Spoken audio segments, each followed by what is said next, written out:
Welcome to Trento Vision, where bad ideas get pulverized and the truth will set you free. Trento Vision is hosted by Tom Trento. Tom can be reached at 561-319-5533 or Tom at TrentoVision.tv. Listen and watch every weekday from 3 to 6 p.m. on AM 1470 WNN and TrentoVision.tv. Now, let's get a peek at Tom's view of the world. Here's Tom Trento. Okay, we're live and in color. We're back. On the 6 minutes after the hour, and if you're anywhere in South Florida, or not the whole state of Florida, if you're in the handle that looks like a pan, it's 4:06. But if you're down here where the real people live, it's 5:06 in the afternoon on a wonderful, beautiful 26th of December. 76 degrees in our studios. What is going on outside our studios, CJ? What? Right there. You want me to tell you what's happening outside? The As in weather-wise. the weather? Okay, you didn't tell me you were going to ask me that at the beginning of the hour, although I should be prepared. Yes, you should. Yes. Okay, wow, unchanged. At 5:06 p.m. in beautiful downtown Boca Raton, Florida, 82 degrees. All right, let's go to the traffic report, please. The traffic report from Invisible Mike. He doesn't have a mic. Oh, Whoa, Mike doesn't have a mic. He doesn't have a mic. does he have a graphic? Graphic for what? Oh. Oh, I think he does. Oh, cool. That is very neat. That is very cool. Look. Mike, I- you gotta pull it up. I'm going to. Hey. I'm going I to. thought you put it up. I was cueing you to put it No, up, no, Mark. no. Yeah, don't step on the Oh. computer. Okay, no. Well, the traffic. Now I'm gonna have to do the traffic more. Thank you very much. And the traffic is still flowing smooth. What is that? North and south? Wait, no. North, east, southwest. East and west. No. And I imagine the traffic north and south is flowing somewhere as well. Dixie is north and south. But Yeah, north okay. and south is actually a different war than what we're going to talk about today. Yes. Yeah, no, I'm going to. I I'm gonna yeah, I pull it wanna up right see now. it. I wanna see well, it. Here. Well, as we wait for Mike's traffic report Yeah, we- image, While we wait, we got a new graphic in from our graphics department, our Mozart graphics department, and you on Trento Vision, on the Vision side, are going to see it. It's really very cool. On the radio side, it's a caricature of Invisible Mike doing his traffic report, and It's up. the automobile is got two insane drivers, of course, for Florida. They're driving one car that goes in two different directions at the same time. And it's a push me pull you car. very cool. If you'd like to see it, if you're just so intrigued as you're driving up I-95 or somewhere else, if you're in Fort Pierce or West Palm or Fort Lauderdale or Miami or Kissimmee, wherever you are listening to us right now, this evening when you get home, TrentoVision.tv, go to our archived part 3. We call it part 3. Part 1 is the first hour, part 2 the second, part 3 the third.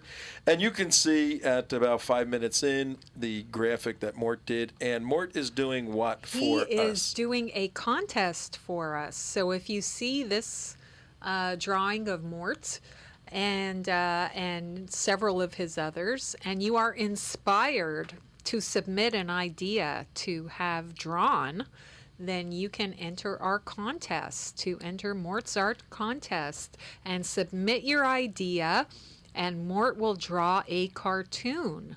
For you. For you Yes. only. For your eyes only. Again, we're on James Bond. And he will personally sign it for you. And it will be a memorable keepsake for you. Absolutely. And the official start of the Mozart contest for the Trento Vision viewers, watchers, listeners, it will be after the first of the year. After So the get your first of the ideas year. now. Yeah. And we'll do maybe one every week or two. And we're previewing some of Mort's fine work. Yeah. And he can do it on any topic, any subject. Yeah. And if you're inspired by current events and the themes of this show and national security and the Constitution and taking the country back and everything else, then submit your ideas, especially along those lines, and hopefully they will be inspiring to others as well.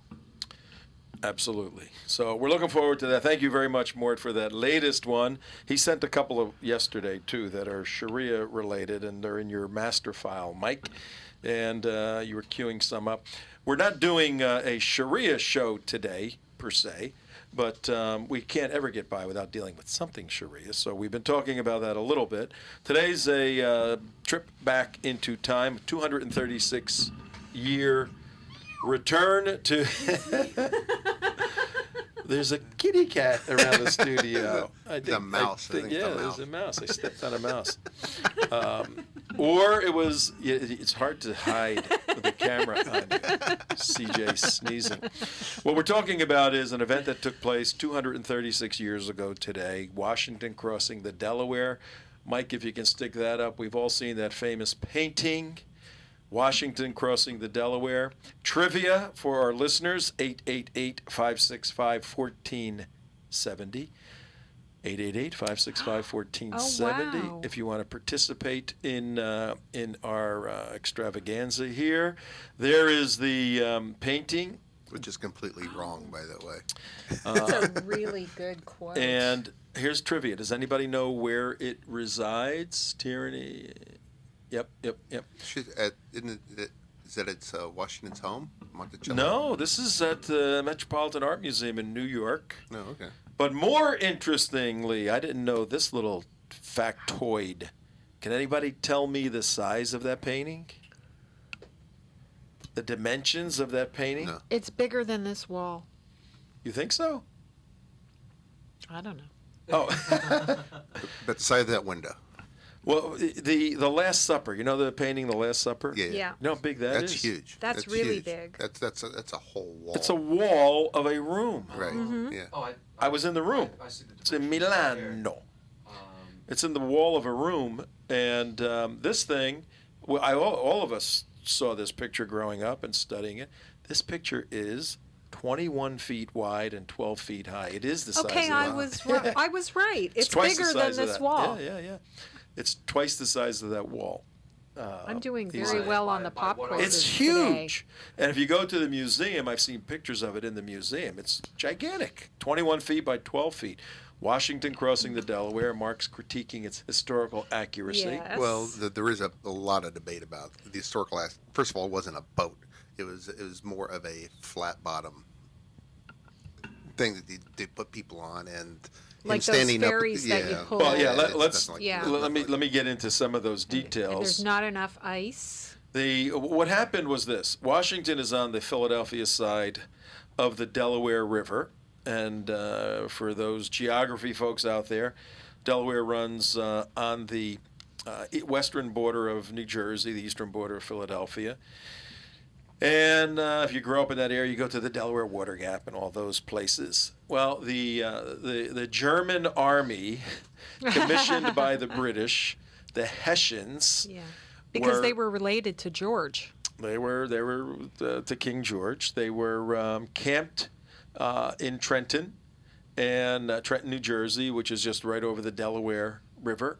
Trenton is now the capital of the state of New Jersey. And Washington had to defeat these guys in order to keep the hopes of the revolution alive. Mike actually has a picture of a more accurate painting of what it actually was up on the Trento Vision. I put it up. It's already Oh up yeah, there. there you go. Yeah. Yeah. Well, actually, what they did historically, they commandeered anything they could to get across, Right. and they had recruited people who had these kinds of barges that took because they had to take guns, they had to take livestock, they had to take a whole bunch of stuff over. So, Washington standing in a rowboat with that great pose Yeah. may not have been exactly it, but that's the famous picture. That was pretty good, too. That's up there right now. Yeah. They did it at night. It was all secretly planned. And there were about 2,000 people that had to cross, and there were several generals involved. Washington was the main general, and they had various departure points from the Philadelphia, the Pennsylvania side of the Delaware. Now, all of this is with no communication gear. I mean, they had people running back and forth. They had obviously no communication. They had to coordinate command and control. Just imagine that. And they had to march 9 miles to get to their target. 9 miles in the freezing cold with no With no boots. boots. With no boots. Feet wrapped in cloth. I mean, just insane. And they said the wind was blowing like crazy on the Right. Delaware. What was one of the sort of folklore legends of why they attacked? They launched the attack on Christmas Day. This is very interesting because historically, these religious days are reserved for peacetime. You see that worldwide. We're going to take Christmas off. We're not going to Right, fight. and we'll start shooting you on the 26th. But what does it say? And he was a believer. I mean, George Washington was a pretty serious believer in God, prayed a lot, all of that. But what does it say that he attacked on Christmas? What does that indicate? Well, he actually didn't attack on Christmas. He launched the raid on Christmas. He actually attacked on the 26th. If Well- you actually want to get technical about Well, it was the night of Christmas when they left. Right, okay. He was looking And- for the element of surprise. No, but why did he sort of violate the unwritten code of fighting on a very religious day? I don't know why. I mean, well, that's how desperate these guys were. Well, Yeah. Okay. It's a sign of desperation that we need every little advantage we possibly can have. That's right. And what was the legend about the Hessians? What did they like to do? Drink. They were drinkers. The Germans were big And, drinkers. and they're drinking on Christmas And they Day. were and drunk. Christmas was a big celebration for the Hessians. Because they had boots and food and They had all that things stuff, to and- drink. And they're looking at this point. They've had a series of victories. The British Army, and the Hessians are sort of the special forces. And they're looking like this guy's defeated. It's Christmas. Let's just have a good time. Let's party. Let's drink. Let's hang out. And Washington read their mind. What does this say about his understanding of Sun Tzu? Right. And also on the 26th, he didn't attack them while they're drinking and all up and partying. He waited till they all had He waited hangovers till the next they day. were hungover. And next day sleeping in. And that's the reason he launched it at 4 a.m. in the morning to catch him real early in the morning. Yeah. So- Before anybody had a chance to go out and pee. So yes, exactly. So he Did I say says, that? he says, let's use Christmas to our advantage, and let's catch these guys unaware. And he even handed muskets to the chefs and the buglers and all the people that normally do not carry weapons. Everybody got a weapon. This was it, folks. We can't impress enough All or of nothing, this is all or nothing. If George Washington was defeated at the Battle of Trenton, then And it was over. it was virtually over. It would have been the best case from there. Washington would have maybe had a small little group of insurgents. They would have been sort of an insurgent army, annoying the British. Not anything with any capability to defeat the British. 90%, realize 90% of the army had already been wiped out or dispersed or whatever. And this was an all or nothing gambit. And if he didn't win this, He had to make deals along those lines. Yeah. He had to say, look, I will pay you, we'll find the money, you will get paid. To a lot of these guys that their wives and kids are back home with no money, no anything. It's freezing. Nobody's in Florida. Well, I got a question for you, Tom. How did he inspire these people to fight? I mean, me and Mike and I were talking on the break. And we're going, I'm sitting there and it's freezing and it's literally the coldest winter you could possibly think of. They're sitting in the middle. I don't have any boots. I got very limited clothing. I'm sitting around. I go, hey, Mike. Hey, this British thing, I'm out of here, buddy. I'll see you later. I mean, how did Washington inspire the troops? Let's make it even. Well, let's make it even more difficult Yeah. because this isn't where you can get everybody looking on their field iPhones and you do a great rallying speech and they all see what you do. First of all, they did have several days to plan this, so a lot of planning went into it. So the message went up and down the coast where people were that we're going to attack. And the document they used we'll get into in a second, but just from a public speaking point of view, you got 2,000 people in ice cold weather. There is no indoors, everybody's outside. And you can't stand up there for more than 2 minutes and say, all right, we're going to get going. And if you could, maybe 80 people can hear you. You know, and they couldn't broadcast too far. They didn't have bullhorns or anything. So it was extremely difficult. He had his people going up and down saying, look, we got to do it. This is the end of the line. We got to make it happen. We're going to give you money. And then they brought out, in all of this time, the document written by Thomas Paine called The American Crisis. He wrote it on December 23rd, 1776, as the planning was taking place. And this document helped these soldiers who crossed. They had what was the figure? 2,000 men crossed. And they had 2,400, 18 guns against 1,500 who had 6 guns. So they had more firepower, but they didn't have the strength and capability and skills of the Hessians. They caught them off guard. And what was the result of the battle? You remember, Mark? Well, it was a major win, and they only lost 2 people. Two people during the battle. Well, and they didn't lose them during the battle. They lost them because marching the 9 miles from after they crossed the Delaware to the place, they died of exposure from the elements, and they just simply perished on the trail. Oh, okay, we lost 2 marching. Okay, and it kind of reminds me of when we had Ronnie Wexler here last week, and he was talking about the miracles of the 6-Day War. Yeah. This is This is very close. Yeah. I mean, they lost 2 people. They being George Washington, General Washington, and General Greene, and Nathaniel Greene lost 2 people from exposure. 5 were wounded. 22 Hessians were killed. 83 wounded, and about 900 captured. Right. So they surrounded them, captured these guys. And took their stuff. And it reminds me of like one of the Gideon kind of battles, too, but it is somewhat miraculous. Especially when you think that 90% of the army was lost in the first battle. Right. No, this is it. I mean, the comparison is just unbelievable. It really was amazing. So there was a victory at Trenton, a decisive American victory that turned the direction of the war from an absolute defeat to the possibility of hanging in there and being victorious. But the more important thing, what you're talking about is what motivated them to do this. I mean, they're sitting and they're freezing, they're cold. I mean, they get and they say, "Hey guys, tomorrow we're going to go march 9 miles and we're going to go attack the Hessians." All right, come on. What would inspire someone to do that? On the 23rd, Thomas Paine wrote this, but by application of these individuals assuming a task in many respects much greater than what we have to assume now to defeat the Obama socialistic Sharia compliant ideologies. This was infinitely more difficult in many respects. Now the wages or the consequences of our fight culturally is as astonishing in many senses as this. It's the loss of our civilization. I mean, that's pretty fundamental. And let me make a qualification here. When I use the term revolution, I'm not talking about a military revolution in 2013. I think that's absurd of course. In many respects.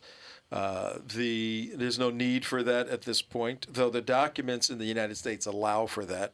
There's no need for it. We're a long way away from those things. There's how are you going to fight the U.S. military? I mean, the whole concept is bizarre at this point. I don't think the U.S. military would turn on its No, own I don't think it people. would either. But you never know. I mean, if half the population voted for President Obama, maybe, and if he finds those, depends where they get their paychecks. Yeah. So, but we're a long we're not way there. from that. The revolution we talk of, the United West, Trento Vision. It's metaphoric. No, it's a real revolution. It's non-military and has 2 other components to it. One is a cultural revolution or a political revolution, put it that way, to change the way people are thinking, which results in the way if you can change public thought, you can change public policy. If you can get people to say, you know what, I went to my neighbor, and he's got a big house, he's got a nice car, and I said to him, hey, I don't feel like working anymore. Give me 40% of what you make Right. so I can hang out, right? Right. And that's the way people are thinking nowadays. If we can change those folks, if we can help them see, you know what? I should go to my neighbor and say, what are you doing? I want to do what you Right. do because I want to get in a position like you. I want to grow up and be just like you. If we can help public thinking, which leads to changing public policy, that's the revolution of thought. Change your mind, change your life. And one way that happens is spiritually. I have not seen historically any great movement, a cultural movement that didn't have a spiritual foundation to it, where the people said, we've got to unite because the principles of this country, you know, the founders, the framers, everyone talked about the providence of God. If God is for real, maybe what we need to do is humbly come before God, you know, fall on our knees, confess our sin, change our lives, and then influence others that way. So I see a spiritual and a cultural revolution necessary to stop the slide to socialism and leftism, Sharia compliant society. Well, what did Thomas Paine think? Who's a deist, by the way. And when he wrote The Crisis, Can you explain that deist in 2 sentences or less? deist, he believed in God, and that God started all of this. The best term to describe a deism is God is started the clock, the world, the big clock, wound it up, and then left it on its own accord. God has nothing to do with the affairs of men. He just started it, and whatever happens, happens, kind of fatalistic. No personal God, no personal belief in a personal God. Just the concept of a far removed individual who started everything and left it to its own accord. So he wasn't a right-wing Bible thumper by any stretch. You know how many people were at, he wrote The Crisis on December 23rd, 1776. He died about 40 years later. He was 39 years old when he wrote this. He died in his late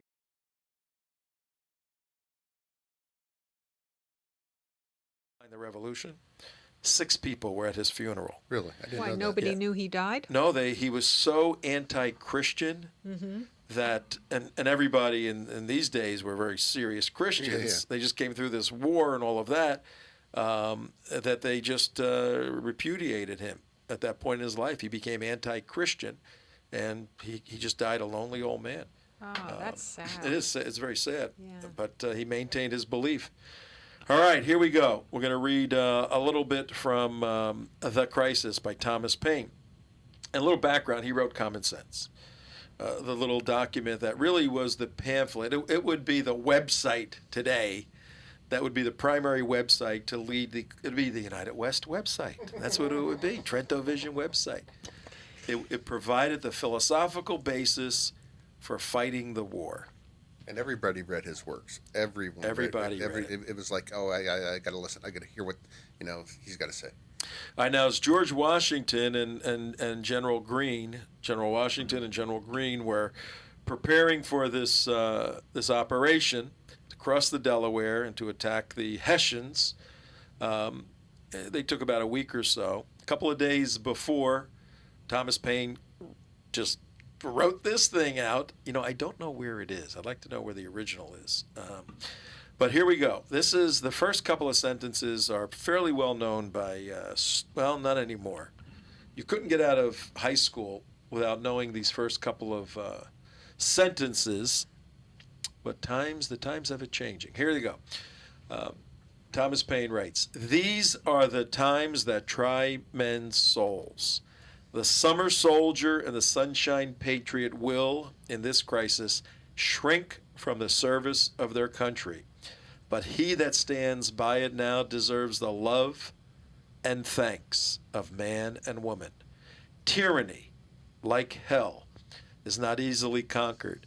Yet we have this consolation with us that the harder the conflict, the more glorious the triumph. What we obtain too cheap, we esteem too lightly. It is the dearness only that gives everything its value. Heaven knows how to put a proper price upon its goods. And it would be strange indeed if so celestial an article as freedom should not be highly rated. Wow. The Sunshine Soldier, huh? I'm going to read that again and get I mean, your comment. That's just. Now, I'm freezing. All right, I'm trying to picture. I'm freezing cold inside the. Yeah, go ahead. now dig it. This has been printed. There was a printing press, all of that. So this little document, it's only about It's nothing. 2 pages. Yeah. This little document is being handed out to all the soldiers. They were literate. They could read. If not, somebody would read it to them. They're all freezing. They're in the snow. It's snowing. It's raining. It's sleeting. And his first sentence is, "These are the times that try men's souls." Yeah. I'm with you, Thomas. Yeah, I'm with you. I'm there. Okay. Yeah, you're right. The summer soldier, and the sunshine patriot, will, in this Yeah. crisis, shrink from the service of their country. Yeah. How slick was that? That's You squishes who only fight when things are going your good. way. Yeah. And at least half Yeah. were thinking, I'm out of here. I'm not doing this. I don't want to get killed. Oh, there's actually revolts. I don't want to die in the ice. I'm out of here. Did you hear about the part? I'm just really quick to interject. Washington actually lined up men for treason at that time, and said, "Who's here?" and put them out and actually shot treasonous people at that point. But, No, I had not heard that, but it's not inconsistent with what was going on. But sentence 2, the summer soldier, I'll fight in the summertime, and the sunshine Yeah. patriot. The fair weather friend. How many summer soldiers are there out there? Yeah. How many sunshine patriots are there out there? Yep. When everything's going right, when the weather's right, Yeah. when When your everything's candidate wins. your candidate wins. You are on the front lines, the tip of the cultural battle spear. Yeah. Well, good for you. Yeah. But it's the summer soldier and the sunshine patriot who will shrink from the service of their country. He puts it right in the context. You're not doing this alone. It's for your country. They have a new country now. How long did they have a new country at this time? Less than a year. 6 months. Yeah. July 4th, 1776 to December 23rd, the writing of this, 1776. July, August, September, October, November, December. 5 months. 5-6 months, the service of your country. But then he adds this embellished concept. But he that stands by it, he makes the contrast between the summer soldier, which would be the winter soldier, and the sunshine patriot, which would be the snowy, freezing patriot. But you who stands by your country now, in the rain, in the sleet, in the snow, losing an election, deserves the love and thanks of man and woman. Man, you got a country that is essentially enslaving you with a tax code and increased burden year after year. You finally decide to revolt. You're at the precipice of the end of the battle. Thomas Paine writes, "You fight for your country, and you will deserve the love and thanks of all the men, all the old men, the old women, the little kids, the little babies that are out there." And you're reading this going, oh my God, what am I going to do? You're thinking, I take all the risks and I get my feet frozen off, and somebody, maybe if I survive this, gives me a pat on the back Pat on and the says, back. "Thanks a lot, good job." And that's it. Then he goes on to say, tyranny, which was the essence of what the British control of the colonies was, like hell. I mean, those 3 words, tyranny like hell, is not easily conquered. And this is a guy who isn't a He Christian. doesn't really you know? believe in it. Yeah. Yeah. Tyranny, but he understands it. Tyranny like hell is not easily conquered. And he's writing to people most of whom are Christians. Yeah. Yet we have this consolation with us, that the harder the conflict, the more glorious the triumph. What we obtain too cheap, we esteem too lightly. What does that mean? What we obtain too cheap, we esteem too lightly. Now apply that. Apply that to your welfare check. Exactly. Go ahead. Somebody apply that. Yeah. 888-565-1470. What we obtain too cheap. A welfare check for no reason at all. Yeah, if you Not don't the people work that for deserve it, you don't value it. No, we're not talking about the people that deserve If some you don't fight, assistance. yeah, if you don't fight for it, it doesn't mean anything. What we obtain too cheap, we esteem too lightly. That is so true. It is. That's why people who really appreciate the men and women who serve in the military really get it, because they know that those people are fighting for us. They're the price that we pay for what we have. Right. Well, I mean, you talk to people in the SEAL community too, and why do they bind together? Because what they've done, what they've gone through their training, through their specialty training, bonds them together, because it's hard. They earned it. It is something inside their souls, and until you get to that point where you have to strive and earn it. And not just like, oh, it's a little bit hard. No, I'm talking about something that's massively hard. I mean, that's where the appreciation, that's where you get your own self-worth. Yep. And where you become your own individual is when you try to do those hard things. And that is the reward Thomas Paine is talking about. Yeah, that's where self-esteem comes from, you silly people. And this guy goes off the rails on his own belief system. But Yeah. if you know anything about Hebrew theology, God used an ass, Balaam's ass, a donkey, to actually speak. He used many people who were unbelievers to communicate his word.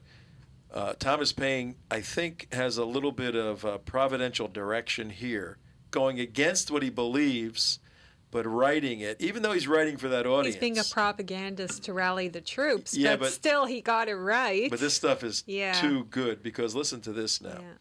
He says, heaven knows how to put a proper price upon its goods, and it would be strange indeed if so celestial an article as freedom, he capitalized freedom in the original, so celestial an article as freedom, so he posits freedom.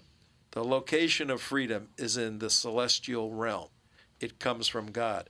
Should not be highly rated. It's so strange indeed, if so celestial an article as freedom should not be highly rated, meaning it better be highly rated. Britain, with an army to enforce her tyranny, has declared that she has a right not only to tax, but to bind, in caps, to bind us in caps, all cases whatsoever. In the first paragraph, Thomas Paine is telling the fighters that are going to turn the tide in the Revolutionary War, what is your alternative, sunshine patriots and summer soldiers? To go back and live in the tyranny where Britain will bind us in all cases whatsoever? And if being bound in that manner is not slavery, then there is not such a thing as slavery upon the earth. Even the expression is impious, for so unlimited a power can only belong to God. Here's a deist talking about a personal God. That's just paragraph 1. Yeah. Your thoughts? Whew. It comes back to this idea, you are responsible. Do not, and this was the whole point of the Founding Fathers. No matter how well intended a government can be to solve your problems, no matter how well intended the article is, the bill is to solve your problems, the best way to solve it is through the individual spirit, through the American ingenuity. And that was the whole premise of the whole Constitution, of the whole document. Everything. It's the complete opposite of everything this country is about right now. Yep. And for example, look at... That's why they won't teach it in school, because they don't want people to understand where they come from. Look at this. I mean, we fast forward 200 years till today to the shooting up in Newtown. What is everybody screaming? Well, government solve this, government solve this, government solve it. Well, you know what? It is the exact wrong thing because no matter what legislation, no matter what law, no matter what bill, no matter what ban you're going to oppose on this thing, that shooting is going to happen again. Okay?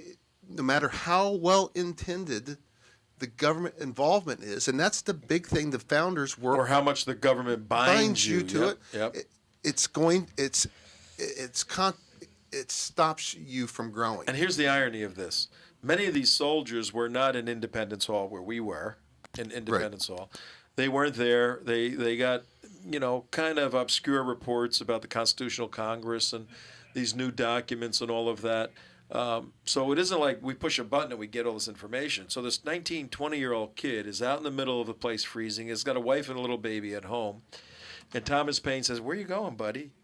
You going back to be bound as a slave?" Right. Right. Listen to what he says next. Thomas Paine, December 23, 1776. This is 236 years ago. He says, "I have as little superstition in me as any man living." And everybody knew he was saying that true. Yeah. He's a deist. He doesn't believe in the personal hand of God in the affairs of man. Deists don't. It's that simple. And he states it. He goes, look at me. I don't even believe God can do anything, right? I have as little superstition. He referred to the personal providence of God as superstition, which was not an uncommon thing for deists in those days to say. And these are not dumb people. These are intelligent people. I have as little superstition in me as any man living. So I'm a left-wing radical liberal. Absolutely. Guys, you know I'm a Yeah. left-wing radical liberal, okay? And I'm telling you this. Here's where I see the irony of methinks you complain. Protest too much. Yeah, you protest too much. I have as little superstition in me as any living man, but my secret opinion, this is very interesting. I've run into this many people. They have this exterior, kind of removed view of God, but it is a Right. secret No opinion. atheists Yeah. and foxholes. Right. But my secret opinion has ever been and still is that God Almighty will not give up a people to military destruction or leave them unsupported to perish, who have so earnestly and so repeatedly sought to avoid the calamities of war by every decent method which wisdom could invent. Neither have I so much of the infidel in me as to suppose that he has relinquished the government of the world and given us up to the care of the devils. And as I cannot see on what grounds the King of Britain can look up to heaven for help against us. A common murderer, a highwayman, or a housebreaker has as good as pretense as he. Hey guys, I'm a left-wing radical liberal, and I'm telling you, God's with you, okay? And I think God's with This you, is great. and He ain't gonna let you succumb to the devil. I'm telling you, I believe this. It is exactly that. You hit the nail on the head. I don't believe any of this crap. It's, but I think God's funny with you. how you identify so closely with him. Merry Christmas. Merry Christmas, Mark. No, I mean this is, and this is not rhetoric. I mean you can when you read this stuff, you could see. You can tell when he's writing this from his soul too. Yep, It's not something he had to write it quickly. It wasn't a well-edited, whatever back during that time. It was just that's how they spoke colloquially back then in those words. Yeah,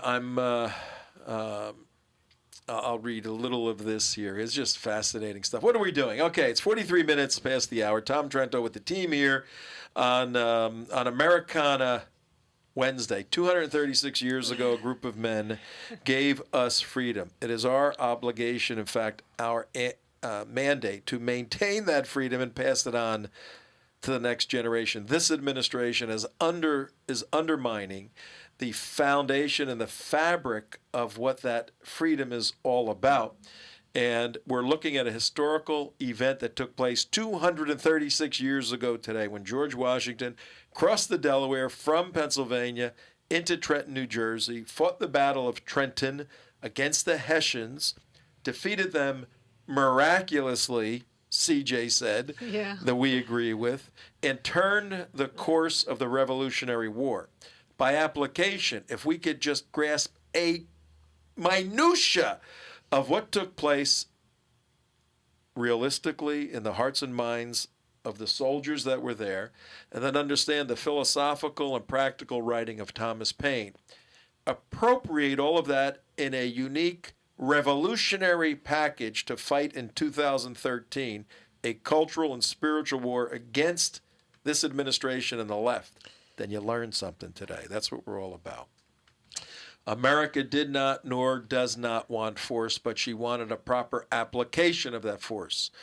Wisdom is not the purchase of a day, and it is no wonder that we should err on the side of setting off. Far from an excess of tenderness, we were unwilling to raise an army and trusted our cause to the temporary deference of a well-meaning militia. A summer's experience has now taught us better. Yet with those troops, while they were well collected and we were able to, he gets into the detail here, we were able to set bounds to the progress of the enemy, and thank God. What is all this God stuff, Thomas? They are assembling, and I always considered the militia as the best troops in the world for a sudden exertion, but they will not do for a long campaign. That was interesting. Yeah. He sees them as attack troops, but not a long campaign. Yeah. How is it probable that we will make an attempt on this city, Philadelphia, should he fail on this side of the Delaware? He's getting right down to Yeah. it, man. He's telling this guy, look, these guys, we got to fight right now. We got one more battle. It's one more battle, guys. And, you know, it's. He says, if we lose here, we're ruined. If he succeeds, our cause is not ruined. Our stakes are on the side against a part on ours. Admitting if we succeed, the consequence will be that the armies from both ends of the continent will march to assist their suffering friends in the Middle States.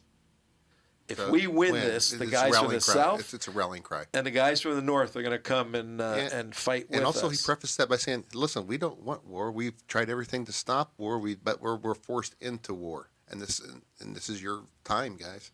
He goes on to say, I wish with all the devotion of a Christian. Thomas, where are you coming from, man? I wish, this is a deist talking, Yeah. I wish with all the devotion of a Christian that the names of the Whig and Tory may never more be mentioned. Democrat, Republican. But should the Tories give him encouragement to come or assistance if he will come, I as sincerely wish that our next year's arms may expel them from the continent, and the Congress appropriate their possessions to the relief of those who have suffered in well-doing. So he goes on to detail all of this stuff. And excoriate parties. I mean, they really hated parties back then.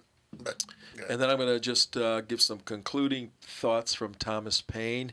You need to read this. What the heck is that guy reading? At 47 minutes past 5 o'clock, we're reading a little tiny document written by Thomas Paine on December 23rd, 1776, in preparation for the Battle of Trenton, George Washington attacking from the Pennsylvania side over the Delaware. He crossed the Delaware and fought the Hessians, defeated them, turned the course of the war. And Mike, what did you send me here? Trotsky quote that actually sums up Paine very well. The depth and strength of, this is from Leon Trotsky, the depth and strength of human character are defined by its moral reserves. People reveal themselves completely only when they are thrown out of the customary conditions of their life. For only then do they have to fall back on their reserves. That's exactly what was taking place here and exactly what's needed in America in 2013. I thank God, Thomas Paine continues. A lot of gods, Thomas. That's okay. We'll accept it. I thank God that I fear not. I see no real cause for fear. I know our situation well and can see the way out of it. While our army was collected, how the general on the Hessian side, General Howe dared not risk a battle, and it is no credit to him that he decamped from the White Plains. He goes on to give a little bit of the military reason why he's telling these guys go fight. And here's how he concludes. He says, this is our situation, and who may know it? By perseverance and fortitude, we have the prospect of a glorious issue. By cowardice and submission, the sad choice of a variety of evils, a ravaged country, a depopulated city, habitations without safety, slavery without hope, our homes turned into barracks and bawdy houses for the Hessians, and a future race to provide for whose fathers we shall doubt of. Look on this picture and weep over it. And if there yet remains one thoughtless wretch who believes it not, let him suffer it unlamented. Phew. Wow. I got to read that again. That is amazing. Here's how he concludes the American crisis. The American crisis, written on December 23rd, 1776. Basically, the motivational speech to get the troops of George Washington to go defeat the Hessians. And we look back at it now, we read over it in 10 seconds. Oh, they defeat the Hessians in Trenton and go on. Mm-hmm. We want you to experience the life and horror and misery of the young men that were there and how they listen to some of these words, follow the leader of Washington, and apply it to the necessity of us fighting in 2013. By perseverance and fortitude, we have, he tells them what you have. He gives them two choices. We have the glorious prospect, by perseverance and fortitude, we have the prospect of a glorious issue. By cowardice and submission, the sad choice of a variety of evils. Pick your evil, pick your poison. A ravaged country. If we quit, guys, the country's gone. A depopulated city. Where are you going to live? Done. Habitations without safety. There's no place to go. The British will be after you. And slavery without hope. There's no way out. Our homes will be turned into barracks and bawdy houses for the Hessians. They hated the Hessians. They're going to be in your house. So you want them in your house now, or you want to try to defeat them? And a future race to provide for, whose fathers we shall doubt of. Look on this picture and weep over it. And if there yet remains one thoughtless wretch who believes it not, if you don't believe what I'm talking about, then just be quiet about it. Suffer it unlamented. Okay? I mean, he closes on a pretty negative note. And then live on your own personal hell because you were a coward. You're a sunshine patriot. Yep. You're all. He actually did. Basically, you're a slave, and you have made yourself a slave. You have let the king and the government make a slave out of you. What he did, interesting in the pamphlet there, was that he started out with the negative, and he ended it with, "If you're a sunshine patriot, don't listen to this." And at the end, he wrapped it back up, basically referring back to the beginning. Yep, And you're it was nothing perfect. but. Yeah, it was a perfect full circle article. Full circle that there is no way out of this. Right, you guys, Yeah. your backs to the bridges of gives You're them- going to lose anyway. Do you want to lose fighting, Yeah. or do you just want to roll over and give up? But I just skimmed the surface of this. He goes through the military reasons why they should win. Yeah. And the defeats and all of that. So he Yeah. makes a logical argument, but he hits them emotionally at the beginning, at the end. And history records that these young men were rallied by this and said, let's go do it. Well, what's amazing is the Hessians actually got this pamphlet. They actually knew it was coming, and they said, "Oh, the Americans. Good luck with that." This is just words. Look at them. They're destroyed. They're out of it. Don't even pay attention to them." And the Hessians actually blew it off. Had the party anyway. Yeah. They actually had spies Well, come we to tell got 2 them. minutes. Let's make some application. What do you see for our listeners and viewers in light of our task in 2013? I think it's inspirational. We've been trying to inspire people since the election. Take a little time off if you need to, refresh yourself, but you can't give up. You can't roll over and be overtaken. And what does it take for you to stand up? And now is the time to think about it, and we got to get to work in 2013. It's worth fighting for. What we have is worth fighting for. You can't just roll over and give up and say, I'm out of it. I want my stuff, and I don't care what the rest of you do, because you will be overtaken.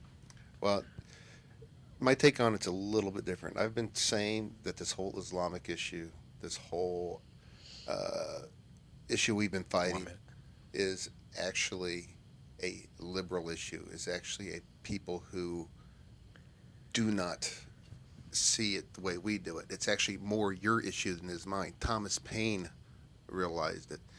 Super leftist liberal, deist, if you will, atheist today standards, and he says, "Oh my God, I see it." And whether if I believed in God, he's definitely on your side, guys. Okay, and that's what we have to realize. This is actually a liberal issue. What we're fighting. This is not really a hard right issue. I mean, everything about in the these term things. of classic liberalism. Classic Right. liberalism. Yes, not Yeah. American liberalism. Right. Yeah. Exactly. Yeah. I think that sums it up pretty well. Viva la viva. That's fine. Viva la viva. No, but I think to cap it off. Don't start the revolution. In terms of a motivational piece, if you're not motivated by what we just talked about today, then suffer it unlamented. Okay. Okay, but just get out of our way and get out don't of our damn impede way. our All right. work. Lead, follow, or get out of but the way. Just write us a check and we'll take care of it for you. But we need you sunshine patriots and you summer warriors to get in Yeah. the fight. Okay, we got to go right now because time is up. See you tomorrow. Thank you.